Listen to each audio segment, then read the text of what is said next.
বহুকাল আগে এক গ্রামে একজন ব্যক্তি বাস করত। সে ছিল বিবাহিত।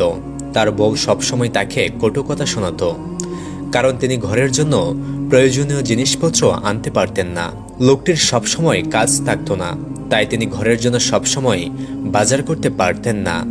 এ নিয়ে তার বউ তাকে খুব কথা শোনাতো, যার ফলে লোকটি তার স্ত্রীকে খুবই ভয় পেত এবং মনে মনে অনেক কষ্ট পেত।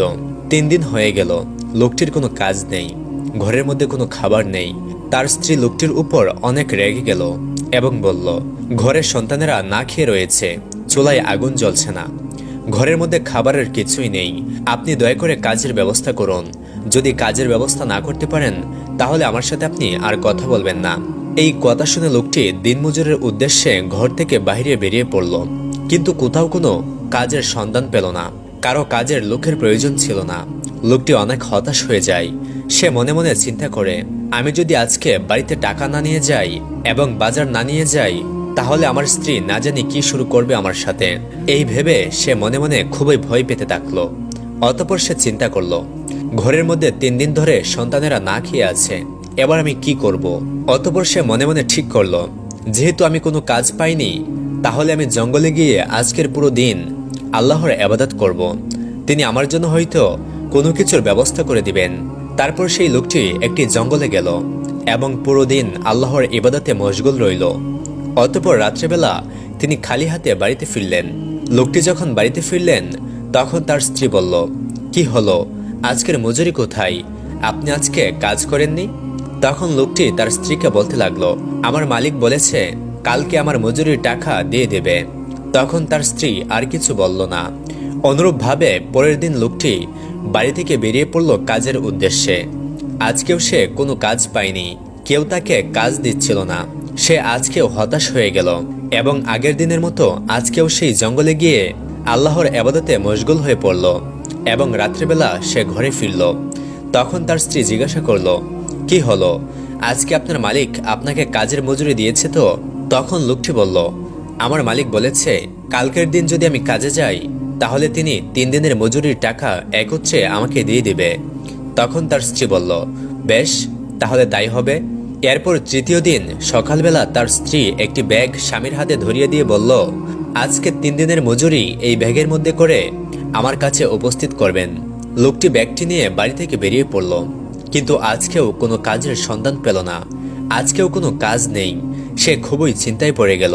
সে হতাশায় ভুগতে লাগলো। সে পুনরায় সেই জঙ্গলে গিয়ে আল্লাহর ইবাদত করে পুরো দিনটাই কাটিয়ে দিল। সন্ধ্যায় যখন সে বাড়িতে ফিরবে তখন সেই ব্যাগটি দেখে তার মনে পড়ল, আমার স্ত্রী বলেছে 3 দিনের মজুরি নিয়ে যেতে, কিন্তু আমি তো এই 3 দিন কোনো কাজই করিনি। আমি তো এই 3 দিন আমার রবের ইবাদত করেছি, তাহলে আমি এবার কি করব। এরপর সে একটু সামনে এগিয়ে গিয়ে কিছু পাথর দেখতে পেল। সে ওই ব্যাগের মধ্যে পাথর ভরে নিল এবং চিন্তা করলো এই পাথর ভর্তি ব্যাগ সে তার স্ত্রীকে দিয়ে দিবে। সন্ধ্যাবেলায় যখন পাথর ভর্তি ব্যাগ নিয়ে সে বাড়ির দিকে রওনা হলো তখন সে মনে মনে চিন্তা করতে লাগলো, আজকে আমার অবস্থা কি বা হয় সেটা শুধুমাত্র আল্লাহ জানেন। এই 3 দিন তো আমি শুধুমাত্র আমার স্ত্রীকে মিথ্যা কথাই বলেছি, আসলে আমার তো কোনো কাজই নেই। আমি তো সারাদিন আল্লাহর ইবাদত করে কাটিয়ে দিয়েছি, আমার আজ কি বা হবে। এই চিন্তা করতে করতে লোকটি ভয়ে ভয়ে তার বাড়িতে এসে পৌঁছালো। বাড়ির দরজার সামনে গিয়ে সে খুব ভয় পেয়ে গেল। পাশাপাশি সে দেখল যে তার ঘর থেকে খুব সুন্দর রান্নার গন্ধ আসছে। সে মনে মনে চিন্তা করতে লাগলো, আমি তো 3 দিন ধরে কোনো বাজার করিনি, তাহলে ঘরের মধ্যে রান্নার ঘ্রাণ আসছে কোথা থেকে, খাবার এলো কোথা থেকে, চুলায় বা জ্বলছে কি করে। এই চিন্তা করতে করতে সে ওই পাথর ভর্তি ব্যাগ নিয়ে ঘরের ভেতরে প্রবেশ করলো। তখন সে তার স্ত্রীকে বলল, এটা কি, বাজার কোথা থেকে এসেছে, রান্না হচ্ছে কি করে। লোকটি দেখলো যে তার স্ত্রী খুব কোমল সুরে তার সাথে কথা বলছে এবং সে বলছে যে আপনি ঠিকই বলেছেন, 3 দিন পর আপনার মজুরি আপনি পেয়ে যাবেন। আসলে যে 3 দিন আপনি কাজ করেছেন সেই 3 দিনের মজুরি একটি লোক কিছুক্ষণ আগে এসে আমার হাতে দিয়ে যায় এবং দিয়ে বলে, আপনার মালিক 3 দিনের মজুরি পাঠিয়ে দিয়েছে। আপনি যে 3 দিন কাজ করেছেন সে 3 দিনের মজুরি দিয়েই আমি বাজার করেছি এবং রান্না করছি। লোকটি তার স্ত্রীর মুখে এমন কথা শুনে সেজদায় পড়ে গেল এবং আল্লাহর শুকরিয়া আদায় করতে লাগলো। এরপর সে তার স্ত্রীকে বলতে লাগলো, হে বিবি, তুমি বিশ্বাস করো এই 3 দিন যাবৎ আমি কোনো কাজই করিনি। এই 3 দিন ধরে আমি কাজ করার জন্য অনেক চেষ্টা করেছি, কিন্তু কেউই মজুরি নেয়নি। আমি হতাশ হয়ে এই 3 দিন একটি জঙ্গলের মধ্যে আল্লাহর ইবাদত করতাম এবং রাতের বেলায় বাড়ি ফিরতাম। এবং তুমি যখন আমাকে কাজের কথা জিজ্ঞাসা করতে, তখন আমি তোমাকে মিথ্যা কথা বলতাম। আসলে আমি বুঝতে পেরেছি এই 3 দিন আমি আমার রবের ইবাদত করেছি, আর সেজন্যই তিনি আমার রিজিকের ব্যবস্থা করে দিয়েছেন। আল্লাহ নিশ্চয়ই মহান, তিনি সর্বশক্তিমান। এই যে দেখো, তুমি আজকে আমাকে ব্যাগ দিয়ে বলেছিলে 3 দিনের মজুরি যেন ব্যাগে করে নিয়ে আসি। আমি মজুরি কোথা থেকে পাবো? তাই তোমার ভয়ে আমি ব্যাগ ভর্তি পাথর নিয়ে এসেছি। আমার কথা বিশ্বাস না হলে তুমি নিজেই ব্যাগটি খুলে দেখো। অতঃপর সেই স্ত্রী যখন ব্যাগটা খুলে পাথরগুলো নিচে ফেললো, তখন তারা দেখলো সে পাথরগুলো আল্লাহর কুদরতে সোনা ও রূপোতে পরিণত হয়েছে। এমন দৃশ্য দেখে তারা অবাক হয়ে গেল। তারা দুজনেই বুঝতে পারলো যে স্বয়ং আল্লাহ তাআলা তাদের জন্য রিজিকের ব্যবস্থা করে দিয়েছেন। ওই লোকটি বুঝে গিয়েছিল সে আল্লাহর কাছে সাহায্য চেয়েছিল, আল্লাহ তার ধৈর্যের পরীক্ষা নিচ্ছিল এবং আল্লাহ তাআলা অবশেষে তাকে সুখ এবং শান্তি দিল। অতঃপর সে আল্লাহর শুকরিয়া আদায় করল। বন্ধুরা, আল্লাহ হলেন অত্যন্ত দয়াময়, তিনি আমাদের রিজিকের মালিক। আমরা যতই রিজিকের পেছনে ছুটি না কেন, আমাদের ভাগ্যে আল্লাহ তাআলা যতটুকু নির্ধারণ করে রেখেছেন ঠিক ততটুকুই আমরা পাবো। আমরা যখন রিজিকের চিন্তায় ভুগবো, তখন যেন আল্লাহর ইবাদতে মশগুল হই এবং আল্লাহর কাছে সাহায্য কামনা করি। কেননা রিজিক তার হাতে, তিনিই পারেন আমাদেরকে রিজিকের ব্যবস্থা করে দিতে, সকল প্রকার দুশ্চিন্তা থেকে মুক্তি দিতে। পৃথিবীর সৃষ্টির 50,000 বছর পূর্বেই সমস্ত মানুষের রিজিক নির্ধারিত করা হয়েছে। তাই দুনিয়াতে আমরা যতই কর্ম করি না কেন, যতই অর্থের পেছনে ছুটি না কেন, যতই সুখ শান্তির পেছনে ছুটি না কেন, এ সকল কিছুই নির্ভর করবে একমাত্র আল্লাহর উপর। তিনি আমাদেরকে যতটুকু দিবেন ততটুকুই আমরা গ্রহণ করতে পারবো। এর বাহিরে একটি দানাও আমাদের জন্য নয়। শুধু মানুষ নয়, এই পৃথিবীতে যত প্রকারের মাখলুকাত রয়েছে প্রত্যেকের রিজিকের মালিক হচ্ছে স্বয়ং আল্লাহ তাআলা। প্রতিনিয়তই তিনি সকলের খাদ্যের যোগান দিচ্ছেন। তাই আমরা যেন রিজিকের চিন্তায় অন্যের হক নষ্ট না করি। কেননা আমার রিজিক আমি পৃথিবীতে নিয়ে এসেছি এবং আল্লাহ তাআলা আমার রিজিক নির্ধারণ করে রেখেছেন। রিজিক বলতেই শুধুমাত্র মানুষের অর্থ সম্পদকে বোঝায়, বিষয়টা কিন্তু এমন নয়। সুন্দর সুস্বাস্থ্য, উত্তম স্ত্রী, এগুলো রিজিকের অন্তর্ভুক্ত। তাই আমরা যে যেমন পরিস্থিতিতেই থাকি না কেন, সবসময় আল্লাহর শুকরিয়া আদায় করতে হবে। এবং যখনই আমরা রিজিকের পেরেশানিতে ভুগবো, রিজিকের চিন্তায় ভুগবো, সাথে সাথে যেন আমরা নামাজ আদায় করি এবং আল্লাহর কাছে রিজিকের জন্য সাহায্য চাই। তিনি আমাদের সাহায্য করবেন। একটি বস্তিতে একজন লোক ছিল যার 3 জন ছেলে ছিল। ছেলেগুলো ছোট থাকতেই তাদের মা মারা যায়। স্ত্রী মারা যাওয়ার পর ওই লোকটি আর দ্বিতীয় বিয়ে করেনি, কারণ সৎ মা তাদের উপর অত্যাচার করবে তাই। সেই বাচ্চারাই ছিল তার সবকিছু। ওই লোকটি সারাদিন অনেক কাজ করত, রাতে আল্লাহর ইবাদত করত। সে কোনো রকম নেকির কাজ হাতছাড়া করত না। তার সবগুলো ছেলেই তার কথা শুনত। তার বড় 2 ছেলে তাকে খুব ভালোবাসতো আর তার সাথেই কাজ করত এবং নামাজও আদায় করত। কিন্তু তার ছোট ছেলে তার সাথে নামাজ পড়তো না, কোনো কাজে হাত দিত না। সকালে ঘুম থেকে উঠে বাইরে চলে যেত। ওই লোকটি মাঝে মাঝে ভাবত, আমার এই ছেলে কি মুসলমান না? তাকে তো কখনো নামাজ পর্যন্ত পড়তে দেখি না। লোকটি তার ছেলের উপর খুব রাগ হতো, কারণ সে জানতো তার বাকি 2 ছেলে খুব কাজের, এরাই তার মুখ উজ্জ্বল করবে। তার ছোট ছেলের কাছে তার কোনো আশাই ছিল না। অতঃপর এক সময় সেই ব্যক্তি বৃদ্ধ হয়ে যায়। সে একদিন আল্লাহ তাআলার কাছে দোয়া করে বললেন, হে আল্লাহ, এখানে যা আছে তা সবই আমার 3 ছেলের। তবে আমি চাই আমার যে ছেলে সবথেকে বেশি সত্যবাদী, নেকি ও ফরহেজগার, সেই ছেলে তোমার পক্ষ থেকে আমার সবকিছু উপহার পাক। সে তার ছেলেদের পরীক্ষা করার জন্য তার কাছে ডেকে বলল, হে বৎসরা, আমার মনে হয় আমি আর বেশি দিন বাঁচব না। তাই আমার যা সম্পত্তি আছে তা সব তোমাদের 3 জনকে ভাগ করে দিতে চাই। তোমরা খারাপ হও আর ভালো হও, আমার যা আছে তা সবই তোমাদের 3 জনের মধ্যে সমান ভাগে ভাগ হবে, কেউ কম কেউ বেশি নয়। তবে এর মধ্যে একটি বিশেষ পুরস্কার রয়েছে, যেটা আমি সেই ছেলেকেই দেব যে খুব বেশি দায়িত্ববান হবে। হে বৎসরা, তোমাদেরকে 1 বিঘা করে জমি চাষাবাদ করতে দেওয়া হবে। যে এটি 30 দিন করতে পারবে, আমি তাকে সেই বিশেষ উপহারটি দিব। এটি আমি নিজের চোখে দেখতে চাই। আমি যদিও মরে যাই, তাহলেও সেই পুরস্কারটি ওই ছেলেটি পাবে। বড় ছেলে তার বাবাকে দেখানোর জন্য তার বাবার সামনে ওই নষ্ট হয়ে যাওয়া জমিতে চাষাবাদ করতে শুরু করে আর বাড়িতে গিয়ে বলে, বাবা, ওই নষ্ট হয়ে যাওয়া জমিতে কেউ চাষাবাদ করতে পারবে না, কিন্তু আমি আপনার জন্য ওই জমিতে চাষাবাদ করব। আমি কত কষ্ট করি, মাথার ঘাম পায়ে ফেলি, সারাদিন খাটনি কাঠি। বড় ছেলে তার বাবার চোখের সামনে নামাজ পড়তো। তখন বাবা চিন্তা করত, আমার দুই ছেলে সবকিছুই আমার চোখের সামনে করছে, কিন্তু আমার ছোট ছেলে কেন কোনো কিছুই আমার সম্মুখে করে না? তাহলে ওর কাছে কি আমার পছন্দের কোনো দাম নেই? তখন বাবা বুঝে গেল, ছোট ছেলে সম্পত্তি দেখে ভাগ তো পেয়ে যাবে, কিন্তু সেই বিশেষ পুরস্কারটি তার বড় দুই ছেলের মধ্যেই কেউ পাবে, যারা এই জমিতে চাষ করার চেষ্টা করেছে, যে জমিতে কখনো চাষ করা সম্ভব না, কিন্তু তাও তারা আমার ভালো লাগার জন্য সেখানে চাষ করার চেষ্টা করছে। বড় দুই ছেলে বাবাকে দেখানোর জন্য সে জমিতে 30 দিন কাজ করলো। অন্যদিকে বাবা শারীরিকভাবে অসুস্থ ছিল, তাই সে হাঁটাচলা করতে পারত না, আর এই জন্য সে জানতও না বড় দুই ছেলে সে জমিতে কি করছে, কিন্তু সে বিশ্বাস করত তার ছেলেরা চেষ্টা করছে। অন্যদিকে ছোট ছেলে 30 দিন বাড়ি যায়নি। বড় দুই ছেলে বলে, বাবা, এটা আপনার কেমন ছেলে? আপনার সামনে ইবাদত তো করেই না, আপনার বলা মতো সে জমিতেও যায়নি। মনে হয় ও আপনার ছেলেই না, আর আপনার যখন ছেলে না, তাহলে তো আমাদেরও ভাই না, আমরা তো আপনার ছেলে, তাই সব সময় চাই আপনাকে খুশি করতে। তাদের কথা শুনে বাবা তাদের দোয়া দিত, কিন্তু বাবা কখনো এটা জানার চেষ্টা করেনি যে ছোট ছেলে কেন এমনটা করে। একদিন সে দিনটি চলে এলো যখন বাবা মারা গেল। তখন সে মারা যাওয়ার আগে 3 ছেলের মধ্যে সব সম্পত্তি সমান ভাগে ভাগ করে দিয়ে গেছে এবং বলে গিয়েছিল, সম্পত্তি তোমরা সমান সমানই পেয়েছ, কিন্তু এই বিশেষ উপহারটি একজনই পাবে, যে দিনদার হবে। বাবা মারা যাওয়ার পর বড় দুই ভাই ছোট ভাইকে বলল, তুই তো নাফরমানির কাজ করেছিস, তুই বাবার সামনেও বেশি থাকতি না, ঠিকমতো ইবাদত করতি না, আমাদের তো তোকে মুসলমানই মনে হয় না, না তুই কখনো মসজিদে গিয়ে নামাজ আদায় করিস, আর না তুই কখনো ঠিকমতো কিছু করিস, বরং তুই ঘরের বাহিরেই থাকিস, আর এজন্য তুই আমাদের ভাই না, আর তোর আমাদের সম্পত্তির উপর কোনো অধিকার নেই, অতএব তুই আমাদের ওই সম্পত্তি ফিরিয়ে দে। অতঃপর ছোট ভাই তাদের দুজনের মধ্যে সম্পত্তি সমান ভাগে ভাগ করে দিল। তখন ভাইরা বলল, তুই চাইলে সেই নষ্ট হয়ে যাওয়া জমিটি নিতে পারিস। বাবাকে দেখানোর জন্য আমরা বলতাম আমরা ওই জমিতে চাষাবাদ করি, কিন্তু আমরা তো জানি না ওই জমি আসলে কোথায়। ছোট ভাই তখন বলল, তাহলে তোমরা বাবাকে মিথ্যা কথা কেন বলেছিলে?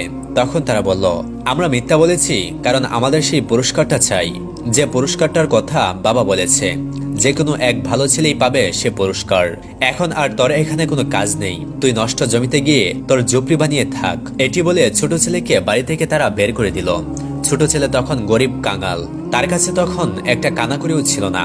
হাঁটতে হাঁটতে সে ওই নষ্ট হয়ে যাওয়া জমিটিতে পৌঁছে গেল। বড় ছেলেরা শুধু বাবার কথা শুনতো, এক কান দিয়ে শুনতো, আরেক কান দিয়ে বের করে দিত, কিন্তু ছোট ছেলে বাবার কথা মতো সে নষ্ট হয়ে যাওয়া জমিটিতে 1 মাস কষ্ট করে আখ লাগিয়েছিল। এখন সে ওই জমিতে তার ঝুপড়ি বানিয়ে বসবাস করতে শুরু করলো, যা তার ভাইয়েরা তাকে দিয়েছিল। সে বাবার কথা আমলও করত। অন্যদিকে বড় দুই ভাই বলতে লাগলো, বাবা বলেছিল বাবা মারা যাওয়ার পর আমাদের একজন মুসাফিরের সাথে দেখা হবে, যে মুসাফির আমাদের ওই পুরস্কারের কথা বলে দিবেন, কিন্তু সে মুসাফিরের সাথে তো দেখা হচ্ছে না, তার সাথে কবে দেখা হবে? তারা প্রতিদিন এগুলো চিন্তা করত। অন্যদিকে ওই ছোট ছেলে সারাদিন পরিশ্রম করত এবং আখ খেটে বাজারে বিক্রি করত, রাতে আবার সেই ইবাদত। একদা রাতে সে স্বপ্নে দেখলো একজন বৃদ্ধা লোক, সাদা পাঞ্জাবি পরা, সাদা দাড়িওয়ালা, দেখতে খুব সুন্দর। সে এসে বলল, হে বৎস, তোমার জমিতে এমন একটি আখ রয়েছে যে আখের নিচে সেই খাজানা রয়েছে, যেটির কথা তোমার বাবা বলে গিয়েছিলেন, যাও সেটি নিয়ে আসো। ছোট ছেলেটি তখন বলল, সেখানে কি আমার জন্য রহমত আছে?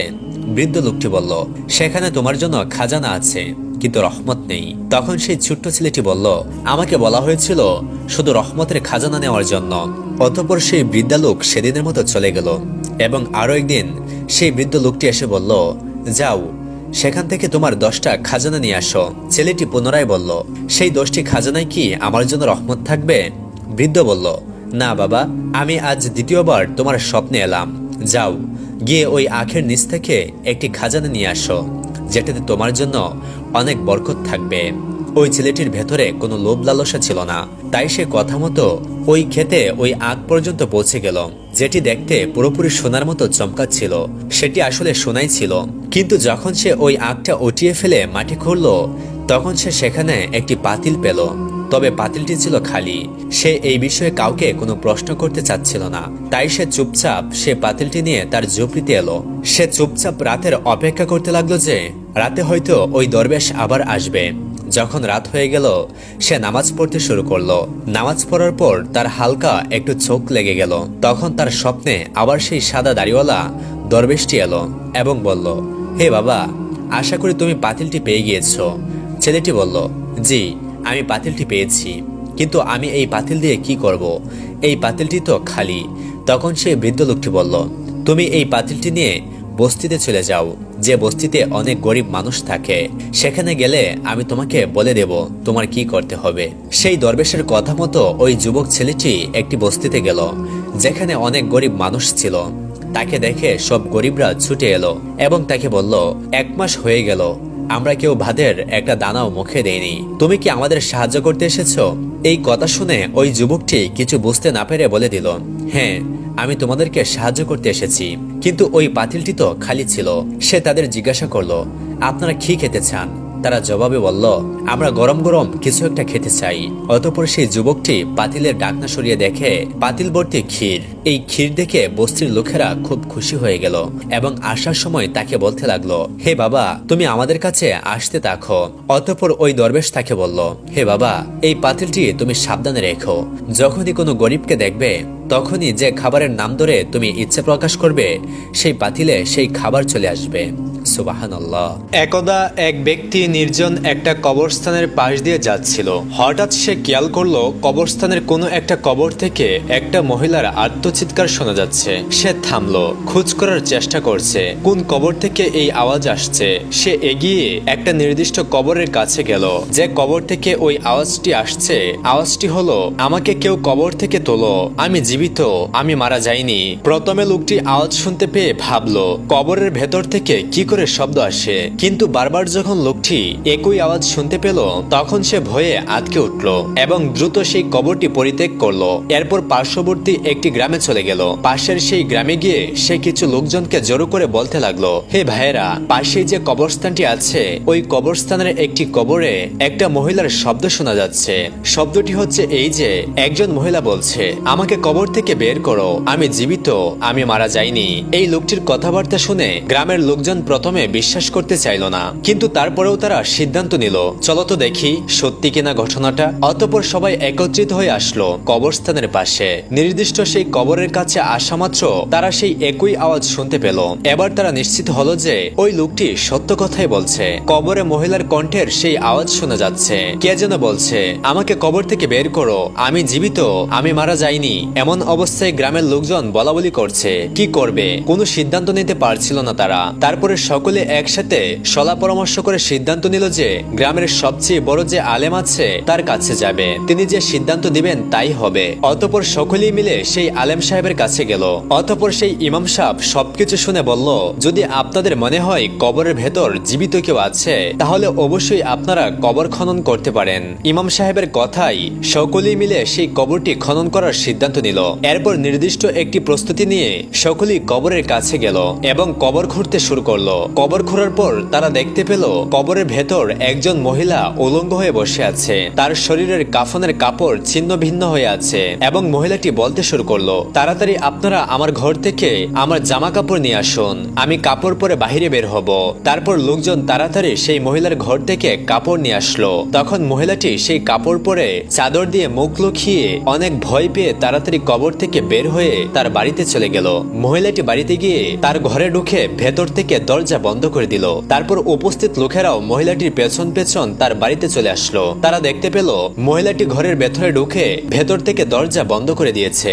লোকজন দরজায় শব্দ করে দরজা খুলতে বলল, কিন্তু মহিলাটি ঘরের ভেতর থেকে বলল, না, আমি দরজা খুলবো না, কারণ আমার অনেক ভয়ঙ্কর অবস্থা, আমাকে দেখে কেউ সহ্য করতে পারবেন না। তখন মহিলার কয়েকজন আত্মীয় বলল, দরজা খোলো, আমরা ভেতরে ঢুকবো, আমরা তোমাকে দেখতে চাই। অতঃপর মহিলাটি চাদর দিয়ে মুখ দেখে দরজা খুললো। আত্মীয় স্বজনরা বলল, তোমার মুখ থেকে চাদর সরাও, তোমাকে দেখতে চাই। সেই কথা শুনে মহিলাটি মুখ থেকে চাদর সরালো। অতঃপর গ্রামবাসী দেখতে পেল মহিলাটির মাথায় একটি চুলও নেই। তখন তারা বলল, তোমার মাথার এই অবস্থা কেন? তারপর মহিলাটি বলল, আমার জীবনে কোনোদিনও আমি মাথায় কাপড় দিতাম না, আমি সব সময় খোলামেলা চুল নিয়ে চলাফেরা করতাম। তাই আমার কবরের মধ্যে আযাবের ফেরেশতারা আসলো এবং তারা আমার মাথার চুলকে একটি একটি করে ছিঁড়ে ফেললো, আর এজন্যই আমার মাথার চুলের সাথে মাথার চামড়াও ছিঁড়ে গেছে। মহিলাটির মুখে দাঁত ছাড়া আর কিছুই ছিল না, এমনকি ঠোঁটও ছেড়ে ফেলা হয়েছিল। কোনো মানুষের মুখে যদি শুধুমাত্র দাঁত থাকে তাহলে তাকে কেমন ভয়ানক লাগবে। যাই হোক, তারপর আত্মীয়রা তাকে আবার জিজ্ঞাসা করলো, তোমার ঠোঁটের এই অবস্থা কেন? মহিলাটি উত্তর দিল, আমি ঠোঁটে লিপস্টিক লাগিয়ে লোকজনের সামনে যেতাম, তার জন্য শাস্তি স্বরূপ আমার ঠোঁট দুটিকে কেটে ফেলা হয়েছে। তারপর মহিলাটি তার সব হাত ও পায়ের নখ দেখালো। তখনও সবাই বলল, তোমার হাত পায়ের নখগুলো কোথায় গেল? তখন মহিলাটি গ্রামবাসীকে বলল, আমি জীবিত থাকাকালীন হাত পায়ের আঙুলে নখ পালিশ লাগাতাম, আর নখ পালিশ উঠে যাওয়ার ভয়ে আমি নামাজও পড়তাম না, আর সেই অপরাধেই আমার হাত পায়ের নখ একটি একটি করে তুলে ফেলা হয়েছে। এই কথাগুলো বলতে বলতে মহিলাটি বেহুশ হয়ে ঘরের মেঝেতে পড়ে গেল এবং আবার মৃত্যুর কুলে ঢলে পড়ল। তারপর লোকজন আবার মহিলাটিকে কবর দিল। প্রিয় দর্শক, আল্লাহ তাআলা এসব ঘটনা ঘটানোর কারণ হলো আমাদেরকে সতর্ক করার জন্য, বিশেষ করে মহিলাদেরকে সতর্ক করার জন্য। রাসূলুল্লাহ সাল্লাল্লাহু আলাইহি ওয়াসাল্লাম বলেছেন, স্ত্রীদের মধ্যে তারাই সর্বোত্তম যারা আল্লাহকে ভয় করে এবং স্বামীকে ভক্তি করে। সবচেয়ে মন্দ তারাই যারা বেপরোয়াভাবে চলাফেরা করে, এরাই হলো মুনাফিক।